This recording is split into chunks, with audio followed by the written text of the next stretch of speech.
Tiyak na magugustuhan ninyo itong bago po nating produkto. Tingnan nyo naman po, shredder machine, decultivator machine, all-in-one. Isang machine na lang po, pinagsama-sama na po natin at nilagyan po natin ng malaking makina. At ang kagandahan po nito, kahit babae ang mag-operate, hindi po kayo mahihirapan kasi key start na po siya. Kaya pwede na po kayong gumawa ng coco fiber, yan. At pwede na rin po kayong gumawa ng coco pit. At pwede na rin po kayong mag-shred ng mga sanga sa iisang makina lang po. Pakita ko po sa inyo yung shred. Ayan po siya. Panoorin po natin ang ating pong video.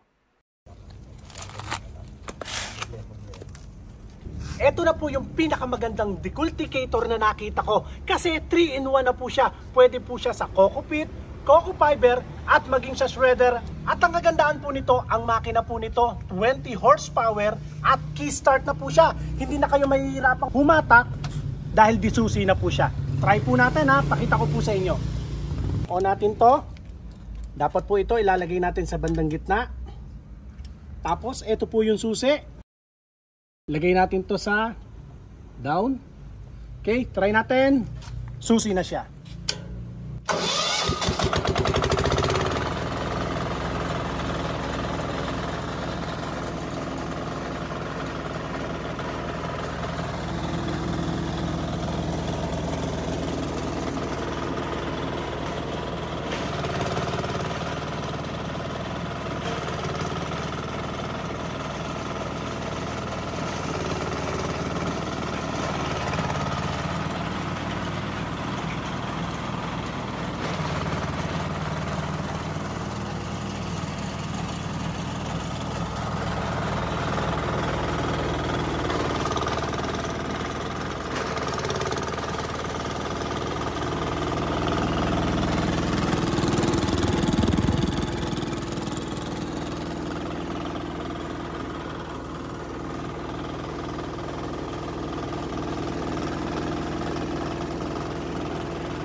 Ayan, kitang-kita naman po, ito yung ating coco fiber. Talagang napakaganda ng pagkakalabas.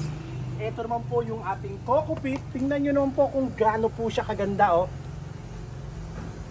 At sinabayan din po natin ng pagdurog dun sa mga sanga. Pakita natin, ayun, nagtalsika na ron. Eri po, oh. Sa sobrang lakas niya, dito na nakarating. Ito yung sanga kaninang mahaba. So pwedeng-pwede siya sa mga napier, hindi ka nabibili ng shredder, bukod pa yung decultivator, kundi isang ratsyada lang. Pwedeng-pwede na po yan, isang makina, isang machine.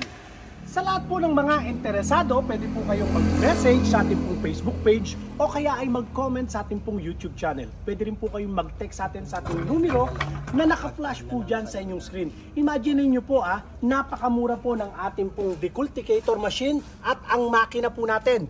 496cc. Yan na po ngayon yung machine na nilalagay po natin. At key start na po siya kaya hindi na po tayo mahihirapang humila. Sa napakamurang halaga. Kahit ikambas nyo muna po, wala pong problema. Pero tinitiyak po sa inyo, ito po yung pinakamagandang deculticator sa market po ngayon. Maraming salamat po sa inyo mga kadiskarte at ingatan nawa po kayong palagi ng Panginoon. God bless po.